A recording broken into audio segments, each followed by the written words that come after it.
Okay. My name is Eric Farrell. Yeah. I'm owner of Vondra with. Sierra Farrell. And this is Parks Farrell. What's the personal journey that led you to open Vondra? So I'd say we've both been in the industry for a long time. I think we both kind of started just in college, or you beforehand. Yeah. And then we've entertained other jobs throughout that time. But then COVID kind of, like right before COVID, we kind of went full in on the industry right as the pandemic hit. So that forced us to really like Managing. learn and grow. Yeah. And manage a restaurant through that.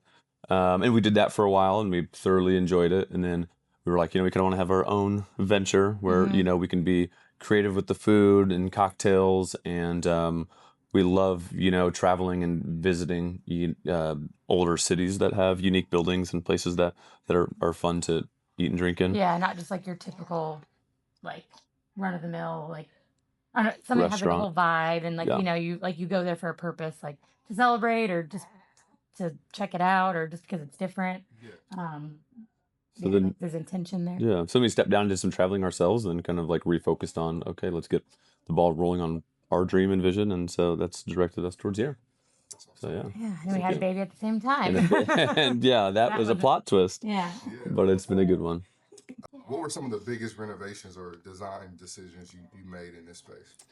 I guess fully trying to, for one, get the kitchen to match what we want out of our menu, and that'll be an evolving situation as we go. Basically, the building's 185 years old, so the kitchen can't really expand out more than it is. Getting inside the walls and doing some projects has been, a little challenging at times. So basically, curating the menu to fit what the kitchen is capable of. We have a really talented head chef. His name is Nathan Powers. And so I think we align well with his vision of what we want the menu to be. So we're excited about that. So But yeah, just like curating overall, that. we didn't have to do like big project wise. We didn't do too much because we just like the building the way it is. So we didn't want to change much. So it was more painting and like revisioning, which is why we hired our friend Cami, and she started her own business called Demure Design by Camille.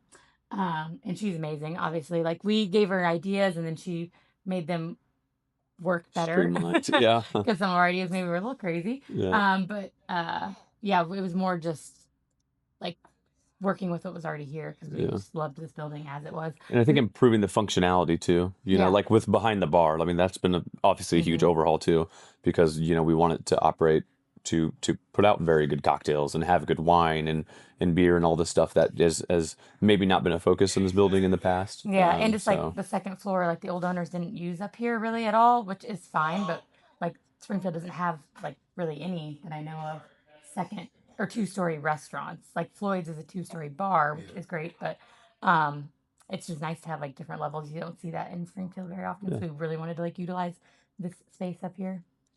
How did you decide on the menu structure of brunch/lunch during the day and small plates and cocktails in the evening? hmm Well, Well, we like, love brunch. yeah, we love brunch. We feel like the old owners, like this place has had a good following with Carriage Company, with Carriage House, over the years, with basically operating solely off lunch, doing some dinner events and things like that. But between downtown workers, the state, hospital systems, Session. session, the tourism that comes to Lincoln's Walking Street like every year, we thought, lunch is kind of a staple here. So let's kind of keep that going. So we kind of want to do like an elevated brunch, but then also have classic lunch offerings that you can basically you can be here on a lunch break within an hour, get good service and food, and be back to work on time. Or if you want to get it to go, that's also fine. Hmm. But what we're excited about too is the evening menu where we can kind of evolve that more seasonally and flavor based, and then again pair that with higher end cocktails, a nice wine list, and have a little more of like eclectic, intimate evenings. Hmm. And I think that fits our space well too. Hmm. So that's kind of how we came up with that. Yeah. Gotcha. Gotcha. Well, that kind of answered a little bit of my next question. Being near downtown, state offices and stuff like that. Um, how do you see this interacting with the community and local tourism? We've gotten a lot just while being here. So we closed on the building in April, and we put like a little like homemade like closed sign just because we were getting so many people walking by and like, are you guys open? Because it still said for a while it still said Springfield Carriage Restaurant or Hmm. Company or I don't Hmm. remember exactly what it said. Um, so we like so we already knew from that like okay well at least we know like tourism is gonna just bring people here because people are just walking by and they're already popping in. Yeah. And then that's when we were like, we need to cater to like fast paced lunches because like some of our friends' moms, my parents worked for the state. Like the state, you get an hour, like you don't get more time. And so like you have to be somewhere and back in that hour. So that's why we want to like focus on them. The girl that does my hair works for um, the house, and so she's like, oh, you need to focus on like session too, like really like whenever they're in downtown, like they downtown businesses thrive. So we've just had enough people like kind of give us like the ins and outs of each thing to focus on or Yeah. what to focus on to like make everything work, which Hmm. I think has helped, and then Yeah. just knowing the industry obviously. And we're excited to be a part of downtown and kind of be more community based. We want to partner with some other Springfield groups and businesses and do things and be a part Yeah, of we've always loved downtown. Friday Night Live, I think, is next Friday. And we want to do that. We want to, just be a part of events that are happening downtown too. I think That's awesome. together you can lift up all of downtown if everyone just supports one another, sort of thing. Exactly. Yeah. Exactly. Where do you see the business in 1 to 5 years? Any expansions or special events or collaborations or anything? Yeah, I think we'd like to, once we get the ball rolling on just day to day and get some of those, initial kinks that everyone has worked out or ironed out a little better, we'd love to do events. Like we have this nice upstairs area where we thought we could do bourbon nights, cocktail theme nights, pair it with some food, kind of some like ticketed things up here, and then still kind of have like the downstairs open for like regular service. And then we can rent out. Our plan is eventually, get it set up so you can rent out birthday up here or a shower or just Like a small like Christmas parties. Christmas I mean, obviously party. it's not a Yeah, huge space, but get a good amount of people. yeah.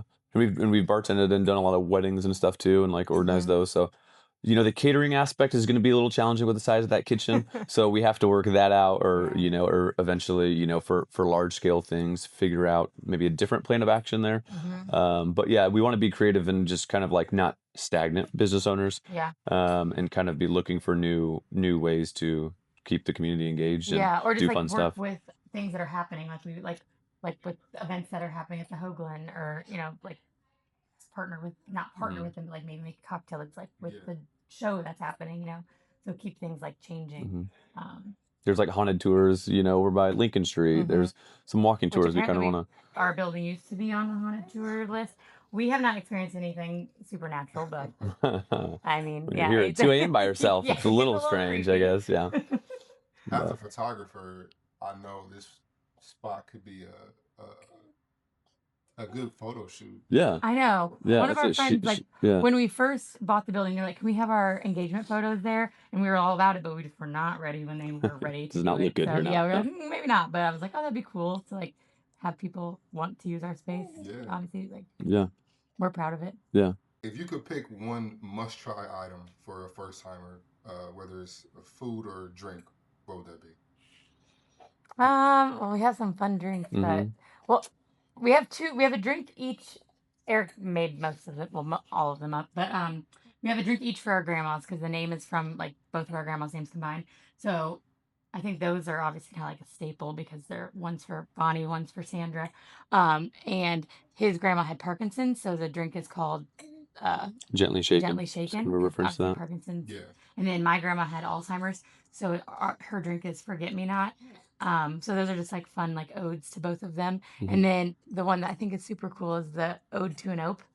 So obviously like a Midwest, fun name, and it's a.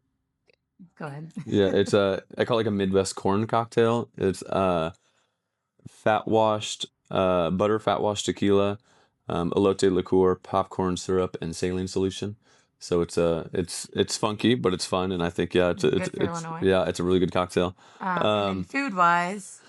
Food wise, yeah, Nate whipped out these, we call them mushroom squared. It's like mushroom stuffed mushroom, where basically you got a portobello cap, and then he cooked down and reduced some like a wild mushroom blend, a little bit of garlic, goat cheese, sherry for deglazing, and some other herbs and stuff. That's fantastic. Yeah. I think at brunch there's this idea where like French toast? yeah, we have like rotating French toast like seasonally.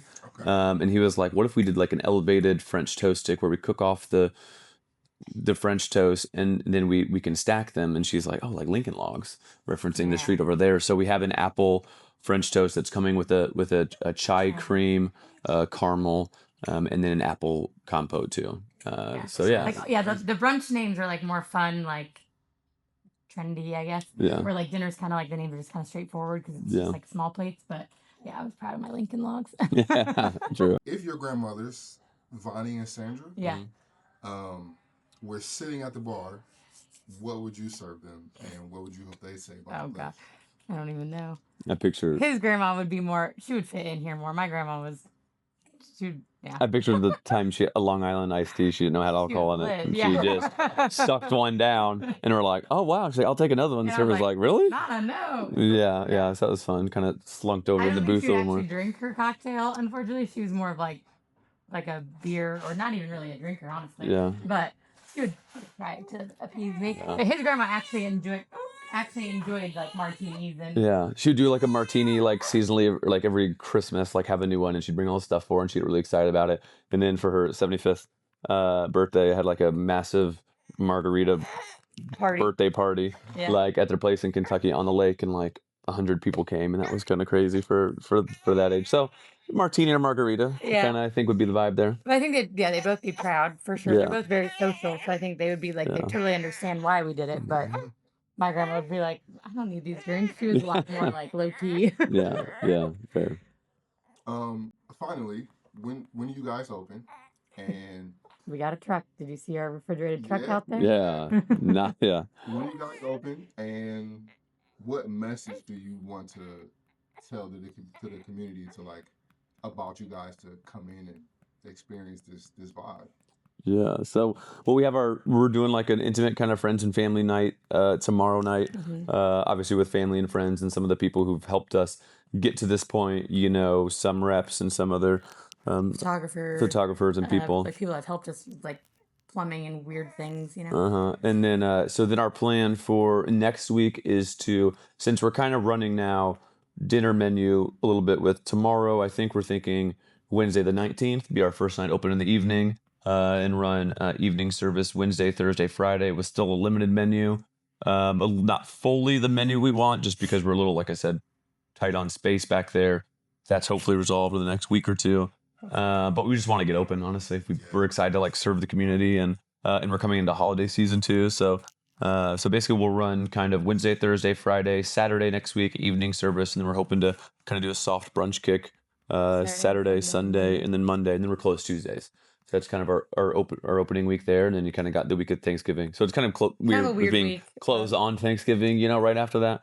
But yeah, then we're excited to at that point just kind of like fully be open and have people come here around the holidays where they're spending like time with each other and It's a good excuse to like get out of the house. Yeah. Somewhere new. Yeah. Cozy up in here for winter time. I think will be nice. So That's awesome. yeah, so we're excited. Definitely. We're just excited to get open. Like now we're just kind of like anxiously like waiting. Like, all right.